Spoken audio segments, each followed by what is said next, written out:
Daawwattoota keenya har'a wanti isinitti himuun ani barbaadu rakkina biyya keenya keessumaa rakkina naannoo Oromiyaa fi rakkina mootummaa biyyoolessaa hedduu jiru beekumsa hin qabu isinii qooduu nan barbaada. Akka pirezidaantii paartii tokkotti hamman hejjedhetti gara waggaa 10 pirezidaantii paartii ta'ee hejjedheera. Muuxannoon ani waggaa 10 kana keessatti argee isinii qooduuf har'a asitti argameera jechaadha. Egaa naannoon Oromiyaa fi mootummaa biyyoolessaa hedduu rakkinni jiru maal fakkaata? Oromiyaanis keessumaa rakkinni jiraa'u rakkinni mootummaa biyyoolessaas maal fakkaata? Kana iddoo garagara ilaallee dubbachuun hin danda'ama. Ammaaf ani dubbachuu barbaadu, ani isinii ibsuu ani barbaadu tokko jiraate mootummaan naannoo Oromiyaa mootummaa federaalaa faana rakkina hedduu isaanii jiramoo hin jiru? Hoo jiraate immoo rakkina akkamiiti han jiru? Kan jedhu kana isinii ibsuu barbaadeetaniini. Egaa naannoon Oromiyaan saba Oromootiinidha. Hambulu. Mootummaan biyyoolessaa immoo saba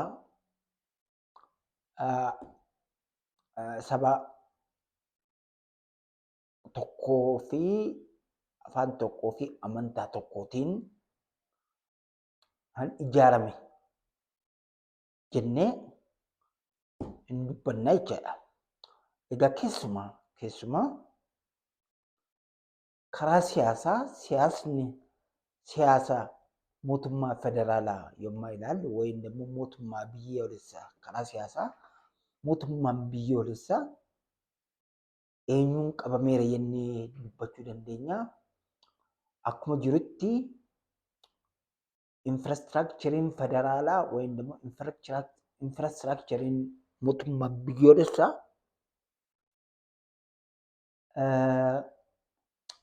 harka 2-3 keessaa harka 2 saba tokkootiin hanqabamedha.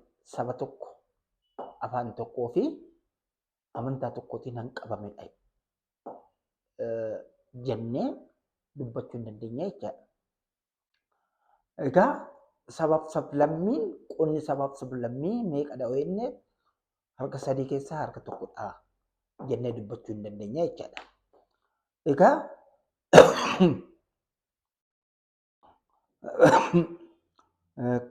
akkuma isinitti hime kana egaa ijaarumsi mootummaan biyyoolessaa saba tokkorraa fi amantaa tokkorraa fi afaan tokkorraa eega ta'ee kaayyoon isaa immoo maal inni? Kaayyoo akkamii gaggeessaa jennes of gaafachuu hin dandeenya. Egaa kaayyoon isaanii egaa akkuma isinitti hime kaayyoon mootummaa biyyoolessaa egaa ijaaraman saba tokkorraa amantaa tokkoo fi afaan tokkorraa gati ta'ee fi kaayyoon isaanis guddina saba tokkoo fi guddina amantaa tokkoo fi guddina afaan tokkoo fi warra hojjetanidha jechaadha. Mootummaa biyyoolessaa keessa waajjira ministeerotaa hunda deemuun hin danda'ama. Han argamu kanadha jechaadha. Karaa siyaasaa harki 3 keessaa harki 2 saba tokkootiin amantaa tokkootiin afaan tokkootiin gatii qabameefidha.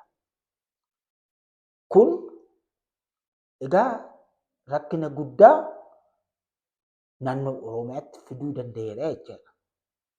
Sabni Oromoo saba guddaa ta'ee mootummaa federaalaa keessatti qoonni inni qabu xinnaachuun har'a rakkina guddaa nutti fideera jechaadha. Kanaaf sabni Oromoo mootummaa biyyoolessaa keessatti olaantummaa harka guddaa harka bal'aa saba oddoo argachuu dadhabuunsa garbummaa keessa isa gateera jechuudha. Ammas mootummaa federaalaa keessa taa'ee saba Oromootiin gadi han ajaju Ormadha malee Oromootu Oromootiin ajaja miti jechuudha. Egaa kana daataa kana waan gochuun hin danda'amu. Daataa kana waajjira ministeerota federaalaa ilaaluun hin danda'ama jechuudha. Waanuma ifa gati ta'eefidha. Namni tokko Oromoo tokko aangoo irra keessee hojjetaa 500 hanjala jiru immoo sabaan biraa yoo ta'e Oromoon suni hin liqimsama malee namoota 500 sana geeddaree gara Oromootti isaan fiduu hin danda'u jechuudha. Ofiidhuma isaa gara saba sanatti ofiisaa of jijjiiree sabuma sana fakkaatee han jiraatudha yoo ta'e malee han Oromootti isaan geeddaru miti jechuudha. Egaa karaa siyaasaa akkuma isiniin jedhe mootummaan biyyoolessaa han ijaarame saba Oromoo baay'ina saba Oromootiin gati hin taaneef murteen murtaa'u hundumtuu seerri bahu hundumtuu saba tokkoof amantaa tokkoof afaan tokko gargaaree ba'a malee saba Oromootiin han gargaaru miti jechuudha. Oromoon akka naannootti jiraatti akka biyyoolessaatti han jiraatu saba Ormaati jechuudha. Egaa akka naannootti akka saba biyyoolessaatti han jiraatu sabni sun saba naannootiin akka barbaadetti seera irratti baasee akka barbaadetti bulchanii jechuudha. Egaa kun amma yonaatti kan dubbachaa turre karaa siyaasaati. Karaa dinagdees hoo ilaalle karaa dinagdees siyaasni harka saba tokko amantaa tokko afaan tokko akkuma ta'etti dinagdeenis yerootuma kanatu harka isaaniitiin qabateera jechuudha. Dinagdeen biyyoolessaa ammas saba tokko naannessuu irra jira jechuudha. Egaa sabni Oromoo dinagdee biyyoolessaa keessaa qooda qabaa hoo jennee ilaallu qooda hin qabu jechuudha. Egaa mootummaan naannoo Oromiyaa isaa ofiif bulchuu danda'e malee ol bahee gara mootummaa biyyoolessaa keessatti bal'inaan ol bahee mootummaa biyyoolessaa keessaa qooda guddaa harka isaarra galchachuu hin dandeenye jechuudha. Kanaaf karaa dinagdees har'a eenyutu maalirra jirra? Karaa dinagdees sabni Oromoo har'as gajjallaa jira jechuudha. Dinagdee biyyittii han sassaabee harka isaarratti qabateeru dinagdeen biyyoolessaa harka saba tokkoo, harka afaan tokkoo fi amantaa tokkooti jechuudha. Egaa kun rakkina naannoo Oromoo fi mootummaa biyyoolessaa hedduu han jirudha jechuudha. Tokkoffaa karaa siyaasaati. Siyaasni sabni Oromoo qoodni inni qabu saba guddaa ta'ee qooda mootummaa biyyoolessaa keessaati abuusaatti kun akka rakkinaati. Lammaffaa dinagdee mootummaa biyyoolessaa keessattis sabni Oromoo qooda guddaa qooda isaa fi malu argachuu dadhabuunsa kunis rakkina tokkodha jechaadha. Egaa kana qofa miti. Rakkinni hawaasummaas jira. Rakkina hawaasummaa yommuu jennu kana immoo afaan Oromoo sabni Oromoo aadaa afaan isaatiin aadaa isaatiin of bushuurra jira. Haa ta'u malee naannoo maqaan isaallee mootummaa federaalaa bira yommuu deemnu afaan Oromoo afaan federaalaa gatii hin taaneef sabni Oromoo barataan Oromoo qubee jenereeshiniin hundumtuu har'a federaalatti seenanii hojjechuuf hin danda'anii jechaadha. Egaa afaan federaalaa eenyudha? Amaariffaadha jechaadha. Aadaan federaalaa aadaan isaaniitii jechaadha. Amantaan isaan isaaniitii jechaadha. Egaa han Oromoo maalirra jira? Gajjallaa sana jira jechaadha. Eenyutu higgii baasaa fi eenyutu seera baasaa fi eenyutu immoo akka barbaade gadi qabee isa bitawee warruma saba tokko ta'anii amantaa tokkoo fi afaan tokko warra ta'an sanatu gad dhiite bitaa jechaadha. Amma waanuma fakkeenya dhiyootti haan hojjetame tokko isinitti himuu nan danda'a.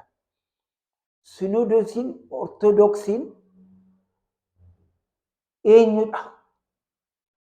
Eenyurraa ijaarame? Hooyenne isaanis saba tokkorraa afaan tokkoo fi amantaa tokkorraatii warra ijaaramanidha. Kaayyoon isaanii immoo kaayyoo maaliiti? Kaayyoo maal gaggeessu jennee yoo ilaalle kaayyoon isaan gaggeessanii afaan tokko saba tokkoo fi amantaa tokko guddisuuf kaayyoo kanaatiin kan hojjetanidha jechuudha. Egaa har'a Oromoon afaan keenyaatiin afaan Oromootiin amantaa Ortodoksii gaggeeffannaa. Phaaphaasii mataa keenyaa ijaarraa jedhee gaaffii mataasaa gaafachuurra jira. Haa ta'u malee irra keessa warri jiran warri Sinoodosiin Ortodoksii Oromoo hamman taanetti fedhii Oromoo guutuu fi danda'u jedhanii yaaduun gonkumaa hin danda'amu. Gonkumaa hin danda'amu jechaadha. Kanaaf egaa sabni Oromoo ammayyoo ta'e gajjallaa jira jechaadha. Irra keessa mootummaan federaalaa seera maal akka isaafii baasu maal akkatti isa bushu sana keessa qooda homaa hin qabu jechaadha. Kana dhagaa rakkinni Oromoo kokkee hanqabee rakkina keessa isa gashuurra jiru. Rakkinni kun hamma yoonaatti eenyumtuu hiikeeruu hin jiru. Egaa kanaaf rakkinni naannoo Oromiyaa fi rakkinni mootummaa biyyoolessaa hedduu jiru karaa sadiitti hirree karaa siyaasaa, karaa dinagdee, karaa hawaasummaa, karaa iddoo sadan kanatti qoonnee qoodni sabni Oromoo mootummaa biyyoolessaa keessaa isaafi malu argachuu hin dandeenye jechaadha. Afaan isaallee afaan federaalaa ta'ee sabni guddaan kun afaan saba guddaa kana afaan federaalaallee ta'ee ittiin hojiitiin hin hojjetamu jechaadha. Kun baay'eetti nama salphisudha jechaadha. Afaan Oromoo garbummaa afaan Amaaraa jala jira yoo jenne anis warri afaan Oromoo dubbatan hundumtuu garbummaa keessaa ammayyoo ta'e bilisa hin baane jechaadha. Amantiinis akkasumadha. Kanaaf Oromoon Ortodoksonni Oromoo mirga Oromiyaa keessatti mirga isaanii argachuuf barbaadanii Sinodoosii Itoophiyaa Ortodoksii Itoophiyaa sana keessatti harka guddaa Phaaphaasiin Oromoo achi keessatti qooda hoo fudhatan malee bilisummaan Oromoo ammayyoo ta'e gaaffii jala galaa jechuudha. Kanatu har'a saba Oromootiin qunnamee jira. Ortodoksiin saba tokkoo fi amantaa tokkoo fi afaan tokko han ijaarame mirga Oromoo, fedhii Oromoo guutaa fi jedhanii yaaduun kun gowwummaadha. Mirgi Oromoo akka eegamu hoo barbaadame ta'e Sinodoosii Itoophiyaa sana keessa harki guddaan Phaaphaasonni saba Oromoo ta'anii achi keessatti hojjechuu isaan barbaachisaa jechaadha. Paarlaamaa Itoophiyaa keessatti harki guddaan taa'umsi 178 ta'an saba Oromoo harka guddaadha. Ittaanee Kibbadha 156. Ittaanee Amaaraa 133. Egaa rakkina Oromoo har'a hiikuuf maal ta'uu barbaachisa? Oromoon karaa siyaasaas, karaa dinagdees, karaa hawaasummaas qoodni inni qabu mootummaa biyyoolessaa keessaa qooda guddaa qabachuu isa barbaachisaa jechuudha. Iddoon kun hin taanetti infraastiraakchariin federaalaa har'a jiru kuni saba Oromootiin garbummaatiin hanga dhiitee gadi bushuudha malee mirga saba Oromoo han eeguuf miti. Naannoo Oromiyaa keessatti rakkinni hin jiru. Oromoon of bushuu danda'eera. Kana miti rakkinni isaa. Rakkinni hin jiru Oromoon ol bahee mootummaa biyyoolessaa keessatti qooda guddaa argate of bushuu hin dandeenye. Ol bahuu hin dandeenye. Nama tokkoof nama lama nama sadii nama afuritti bicha abbaa. Isaan immoo nama homaa ejjechuu hin dandeenye. Akkuma isinitti hime.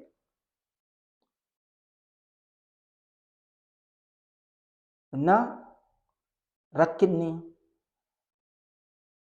mootummaa naannoo Oromiyaa fi